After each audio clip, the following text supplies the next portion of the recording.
और नहीं, इसके बाद आप E1CB रिएक्शन में चला जाऊंगा। क्या बोल रहा है, when the strong withdrawing group is present by the side alpha or beta carbon atom and beta hydrogen atom due to the acidic character is removed as H plus and its conjugated base and the carbanion is formed as a intermediate। तो यहाँ पर E1C मतलब conjugated base elimination E1CB का full form है conjugated base intermediate रहेगा। ठीक है, तो यहाँ पर एक तो मैं एग्जाम्पल पहले दिखाता हूँ। क्या बोला है, देखिए स्ट्रॉन्ग विथड्रॉइंग ग्रुप मतलब कौन सा ग्रुप का प्रेजेंस से होगा, माइनस IFX ग्रुप रहेगा। ठीक है, तो क्या होगा, by present the side of alpha और बीटा कार्बन एटम और बीटा हाइड्रोजन। ठीक है, आया समझ में, क्या नहीं आया? देखिए ये वाला जो मैं बोलने जा रहा हूं एक तो एग्जांपल देखिए, जैसे CH3 यहाँ पर आपका CH2F। ठीक है, ये वाला F क्या है, माइनस IFX। तो यहाँ पर मैं जो लाइन लिखा हूं, strong withdrawing group is present by the side of alpha beta position. तो ये वाला अल्फा, ये वाला बीटा। देखिए यहाँ पर आपका प्रोडक्ट जो होगा एल्कीन ही होगा, बट इसका मैकेनिज्म आपको जानना पड़ेगा। तो इसलिए मैं यहाँ पर देखिए इस कंपाउंड को मैं ऐसे लिख रहा हूँ, H, यहाँ पर H, यहाँ पर आपका H रहेगा। ठीक है, यहाँ पर आपका H, यहाँ पर H, यहाँ पर H। जैसे ही आप बेस देंगे E2 नेगेटिव, ये क्या करेगा, कोई इसका डायरेक्शन बोल पाएंगे? देखिए ए वाला यहाँ पर अटैक करेगा, मतलब प्रोटॉन लेगा। प्रोटॉन लेने के बाद क्या फॉर्म होगा, ये वाला प्रोटॉन निकल रहा है। ठीक है, निकलने के बाद यहाँ पर आपका H, यहाँ पर C नेगेटिव, यहाँ पर आपका H, यहाँ पर आपका H, यहाँ पर H, यहाँ पर F है। क्यों हो रहा है, देखिए ए माइनस IFX ग्रुप, ये वाला इलेक्ट्रॉन विथड्रॉ कर लेगा। तो इस कार्बन से भी कर सकता है और इस कार्बन से भी। यहाँ पर जैसे ही इलेक्ट्रॉन लेगा, ये वाला कोई भी एक तो बॉन्ड मतलब एक इस कार्बन का इलेक्ट्रॉन डेंसिटी क्या होगा, कम होते जाएगा, मतलब कार्बन पार्शियली पॉजिटिव हो जाएगा। तो पॉजिटिव होने से ये वाला CH बॉन्ड इजीली टूट जाएगा, मतलब H प्लस निकल जाएगा और यहाँ पर ऐसे एनायन फॉर्म होगा। तो एनायन फॉर्म होने के लिए ये वाला फर्स्ट स्टेप है, मतलब स्लो नहीं हो रहा है। जैसे बेस देंगे, बेस प्रोटॉन ले लेगा, लेने के बाद ऐसे कार्बो एनायन फॉर्म करेगा। एक क्या फॉर्म हो रहा है, कार्बो एनायन फॉर्म हो रहा है। ठीक है, इसके बाद क्या होगा, इसके बाद देखिए ए वाला नेगेटिव चार्ज यहाँ पर बॉन्ड फॉर्म करेगा, ए वाला निकल जाएगा, फ्लोरीन निकल जाएगा। तो आपका HC, यहाँ पर आपका H डबल बॉन्ड C, यहाँ पर आपका H, ऐसा प्रोडक्ट एल्कीन आ रहा है। ये था बेसिकली E1CB रिएक्शन। ठीक है, ये वाला स्टेप स्लो है और ये वाला आपका RDS है, रेट डिटरमिनिंग स्टेप। आया समझ में? ठीक है, तो देखिए यहाँ पर और कुछ बोलना चाहे तो इसको समझ में आया, क्या नहीं आया? देखिए ये थ्योरी बेस्ड है। ठीक है, ये वाला जो क्लास है टोटली थ्योरी बेस्ड है। आप थ्योरी सुनने में आपको शायद अच्छा नहीं लग रहा है, क्वेश्चन होगा, क्वेश्चन करके आप थ्योरी को ही नहीं पढ़ते। ठीक है, देखिए स्ट्रॉन्ग विथड्रॉइंग ग्रुप और फोर लिविंग ग्रुप, इसके बारे में क्या बोल रहा है? देखिए the reaction depends on the stability of the carbanion. तो ये वाला जो कार्बोनाइन फॉर्म हो रहा है, ये वाला स्टेबल होना चाहिए। स्टेबल कब होगा? तो कार्बोनाइन का एनायन का स्टेबिलिटी क्या होता था, 1 डिग्री 2 डिग्री 3 डिग्री, यही होता था। और नहीं तो आपका देखना पड़ेगा मतलब स्टेबिलिटी के, कार्बोनाइन का स्टेबिलिटी के ऊपर डिपेंड करेगा। और poor leaving group strong withdrawing group मतलब माइनस IFX ग्रुप रहेगा, तब जाके कार्बोकैटायन क्या हो जाए, कार्बोनाइन स्टेबल होगा। एंड पुअर लिविंग ग्रुप, मतलब यहाँ पर पुअर लिविंग ग्रुप बोल रहे हैं, मतलब जो रिएक्शन मीडियम से क्या करेगा, इजिली नहीं निकलेगा। ठीक है, तो पुअर लिविंग ग्रुप होना चाहिए, क्योंकि देखिए ये वाला जो मैं स्ट्रॉन्ग इलेक्ट्रॉन विथड्रॉइंग ग्रुप मतलब माइनस आईएफए ग्रुप का प्रेजेंस में बोल रहा हूँ। जैसे एक तो एग्जांपल इस यहाँ पर आपको दिखा रहा हूँ, यहाँ पर देखिए H, यहाँ पर आपका Cl, यहाँ पर आपका H, यहाँ पर H, यहाँ पर आपका A, ये वाला एग्जाम्पल देखिए, एग्जाम्पल नहीं तो यहाँ पर 3 F ही कर दीजिए और भी अच्छा होगा। ऐसा इसमें आप क्या कर रहे हो, बेस दे रहे हैं, मतलब EtO नेगेटिव, बेस क्या करेगा, ये वाला फोटोन लेगा, यहाँ पर आपका कार्बन आयन फॉर्म होगा, यहाँ पर Cl, यहाँ पर नेगेटिव, यहाँ पर आपका Cl, यहाँ पर आपका F, यहाँ पर आपका F, यहाँ पर आपका F, ऐसा होगा ना। होने के बाद ये वाला एनायन हो रहा है, ये वाला एनायन स्टेबल और नॉट स्टेबल।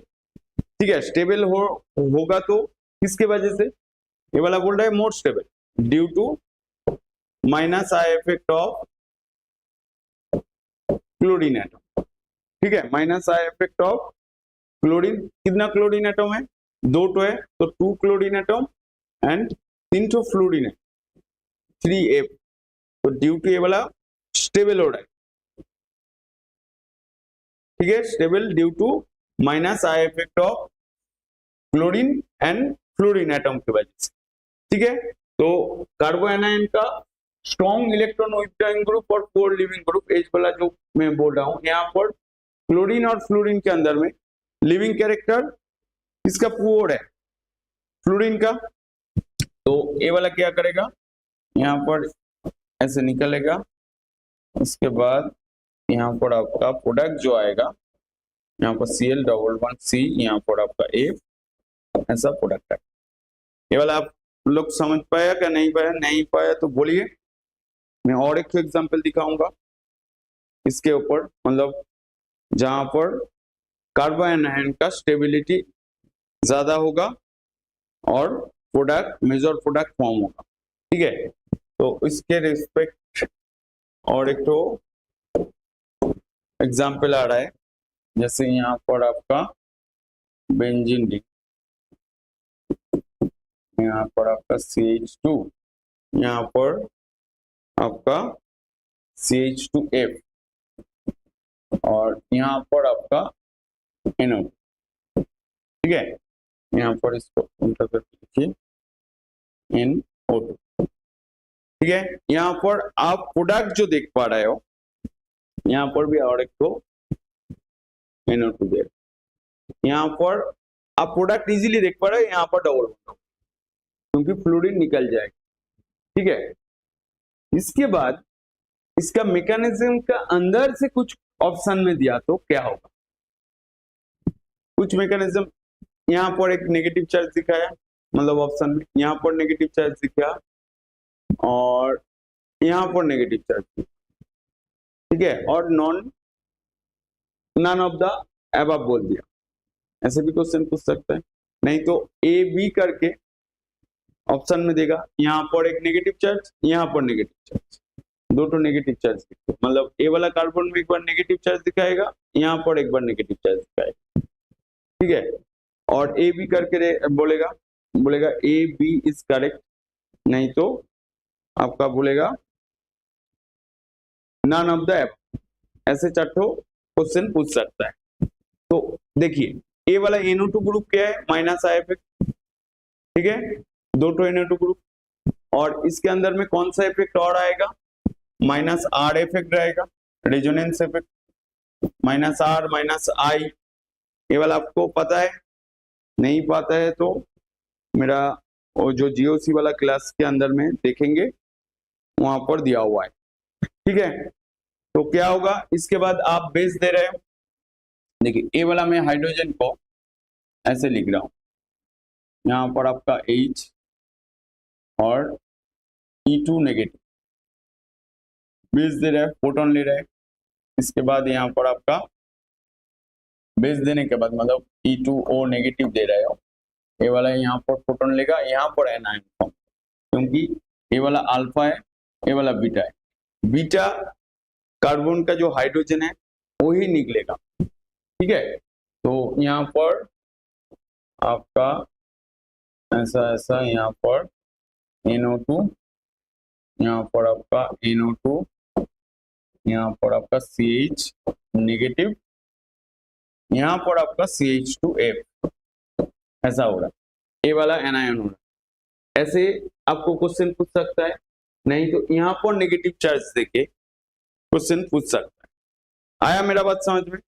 तो उसके बाद क्या होगा, सेम प्रोसीड्योर, ये वाला यहाँ पर बॉन्ड फॉर्म करेगा, ये वाला लिविंग ग्रुप निकल जाएगा।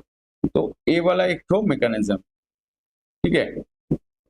ये भी स्ट्रॉन्ग विथड्रॉइंग ग्रुप और 4 लिविंग ग्रुप के वजह से हो रहा है ऐसा, यहाँ पर आपका डबल, ठीक है। ये भी आपका अच्छा क्वेश्चन था, ठीक है। आया समझ में? नेक्स्ट टॉपिक में जाऊंगा।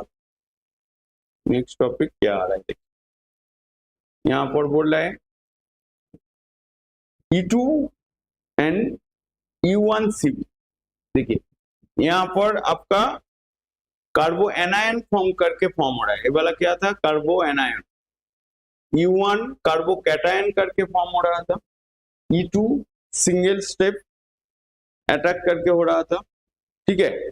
और इस मैकेनिज्म में हर एलिमिनेशन में क्या होता था, अल्फा बीटा पोजीशन में ही आपका डबल बॉन्ड होगा, ठीक है।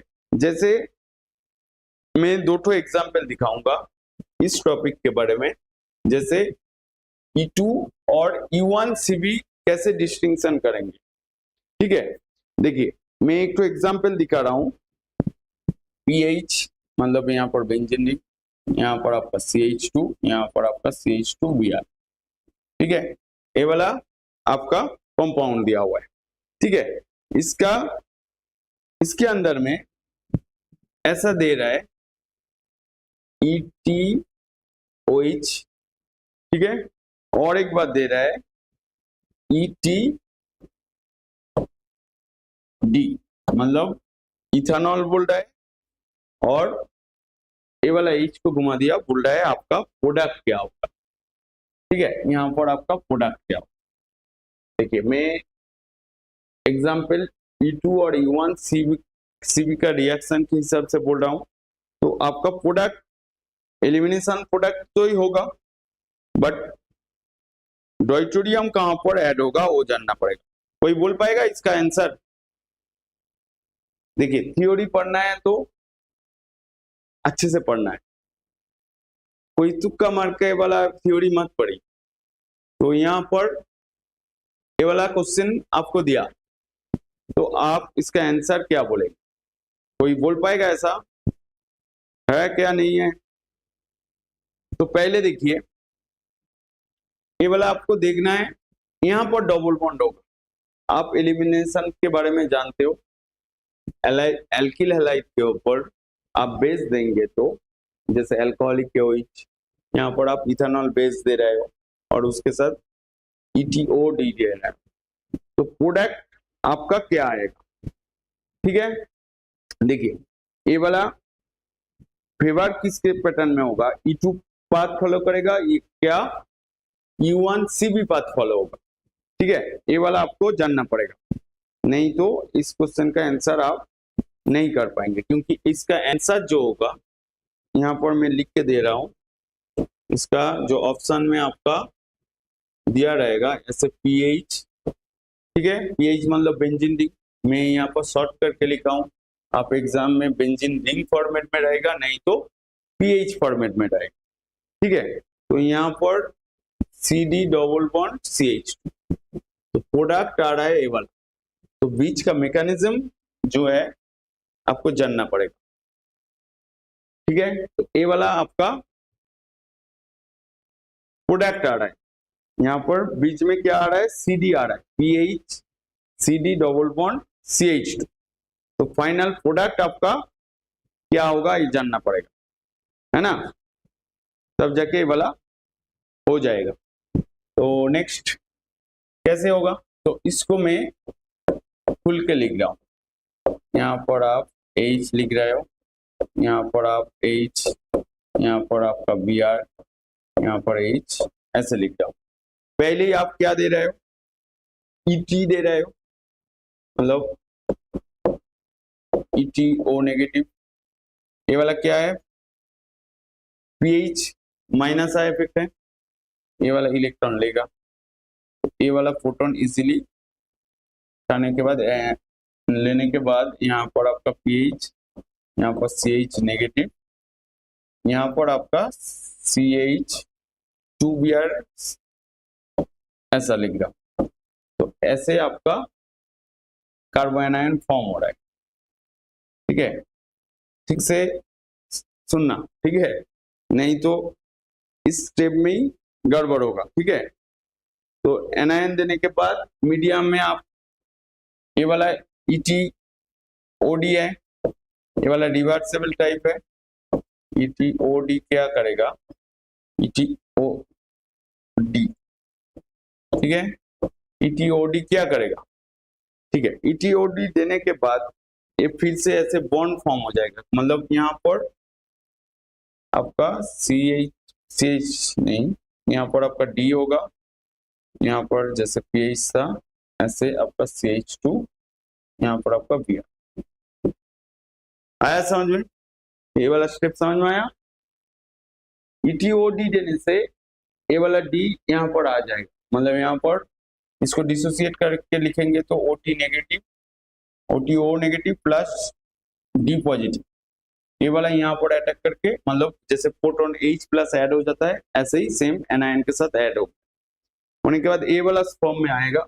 उसके बाद फिर से यहाँ पर जो और एक तो जो हाइड्रोजन है, यहाँ पर आपका C है, ये वाला आपका हाइड्रोजन, मीडियम में आपका ETO नेगेटिव है, ये वाला इस प्रोटॉन को खा लेगा। प्रोटॉन को लेने के बाद यहाँ पर आपका pH, यहाँ पर D, यहाँ पर नेगेटिव, यहाँ पर आपका CH2Br होगा। ठीक है, इसके बाद ये वाला यहाँ पर बॉन्ड फॉर्म करेगा, ये वाला खुलेगा, तो आपका फाइनल प्रोडक्ट जो आएगा pH C, यहाँ पर D डबल बॉन्ड CH2, तो ये वाला आपका फाइनल प्रोडक्ट था, ये वाला आ गया। मैकेनिज्म समझ में नहीं आ रहा, देखिए आप लोग JEE एडवांस तक जाएंगे, ठीक है, केमिस्ट्री का मैकेनिज्म समझ के नहीं पढ़ेंगे, रिएजेंट का नेम भी याद नहीं रखेंगे, कोई भी शॉर्ट मेथड नहीं है रिएजेंट याद रखने का, जैसे जो टीचर लोग बोल रहे हैं उस हिसाब से नहीं आएगा। ये वाला समझ में आया, और भी बहुत सारा एग्जाम्पल है। तो ये वाला कौन सा पथ फॉलो हो रहा है, E2 मैकेनिज्म फॉलो हो रहा है, क्योंकि देखिए यहाँ पर जो एनायन फॉर्म हो रहा है, एनायन फॉर्म मतलब ए दिस रिएक्शन शो क्या कर रहा है, रिवर्सिबल कार्बोनाइन फॉर्म हो रहा है, क्योंकि ए वाला स्टेप में, ये जो स्टेप जो मैं लिखा हूं यहाँ पर रिवर्सिबल हो रहा है। ठीक है, मतलब और जो कार्बोनाइन हो रहा है, मतलब कार्बोनाइन रिवर्सिबल नहीं हो रहा है, क्योंकि ये वाला प्रोटॉन यहाँ पर आ गया, ऐसा नहीं हो रहा है, तो मतलब नो रिवर्सिबल कार्बोनाइन हो, नो रिवर्सिबल कार्बोनाइन। ठीक है, क्योंकि OD के साथ ये वाला रिएक्ट करके ये वाला फॉर्म में आ रहा है, तो रिवर्सिबल होता तो यहाँ पर ही D ऐड नहीं होता। ठीक है, तो ये वाला कौन सा पाथ मैकेनिज्म फॉलो कर रहा है, आपका E1CB। ठीक है, E1CB एग्जाम पाथ फॉलो कर रहा है। ठीक है, इसके बाद क्या आएगा,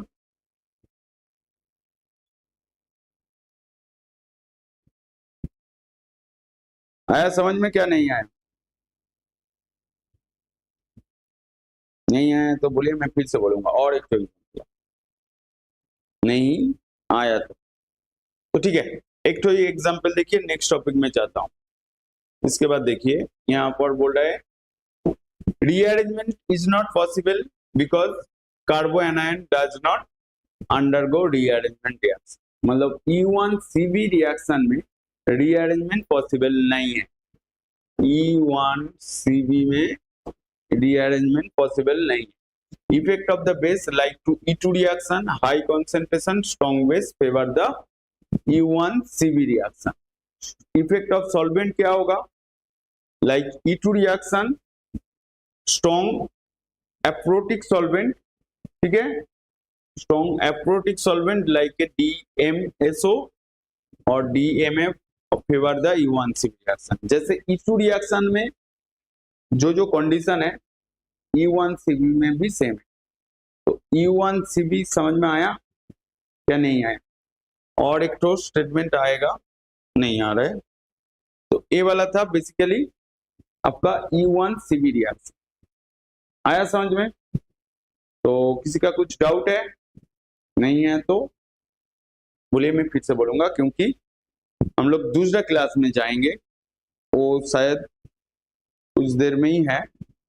वहां पर मैं MS1 का जो प्रॉब्लम है, ज्यादा प्रॉब्लम सेट नहीं कर पाया क्योंकि ज्यादा प्रॉब्लम सेट करने में टाइम लगता है. जो इम्पोर्टेंट है टॉपिक वाइज मैं क्वेश्चन आंसर डिस्कस करूंगा, वो नेक्स्ट वीडियो में आपके पास नोटिफिकेशन आ जाएगा. ठीक है, एक काम कीजिए, ये वाला थ्योरी जो मैं बोला हूं, देखिए थ्योरी थोड़ा सा बोर्ड पैटर्न नहीं है. बोर्ड में क्या जानना है, एल्किल हैलाइड में अल्कोहलिक केओइस देने से एलिमिनेशन प्रोडक्ट होगा. बट ऐसे अंदर से क्वेश्चन पूछा तो आप लोग को आंसर देना पड़ेगा. तो आप मैकेनिज्म नहीं जानेंगे, आपका आंसर सही नहीं हो. तो इसलिए मेरा जो